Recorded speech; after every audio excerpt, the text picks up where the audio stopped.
நாங்கள் ரொம்ப நாளாக நினச்சிட்டே இருந்தோம் அவருக்கு ஒரு பெரிய தேங்க் பண்ணணும், நேரில் போய் பார்த்து ஒரு மரியாதை பண்ணிட்டு வரணும். புஷ்பா படத்துக்கு அந்த சாமி சாமி பாட்டுக்காக. ஆக்சுவலாக அதுதான் நெக்ஸ்ட் கேட்கணும்னு நினச்சேன் நான். ஓகே, இல்லை அது விஷயமா நான் சார்ட்ட சொல்லிட்டு இருந்தேன். ஏன்னா சார் நாங்களே வந்து உங்களை பார்க்கணும்னு நினச்சிட்டே இருந்தோம் சார்.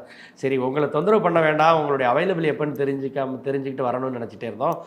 நல்ல வேளை இந்த ஒரு சந்தர்ப்பம் சார், அதில் ரொம்ப ரொம்ப நன்றி சார் அந்த பாட்டை நீங்கள் கொடுத்தது.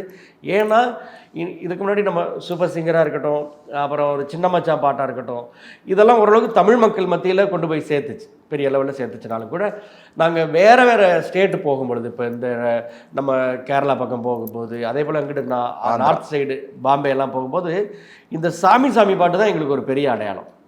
ஓ அந்த பாட்டு எங்கேயா ஒரு இடத்துல யாராவது பார்த்தா கூட நீங்கள் ராஜலட்சுமி சாமி சாமி பாடினவங்க அப்படின்னு அவங்க ஹிந்திலையோ அவங்களுக்கு தெரிஞ்ச லாங்குவேஜில் கேட்கும்போது எங்களை ஐடென்டிட்டி பண்ணும்போது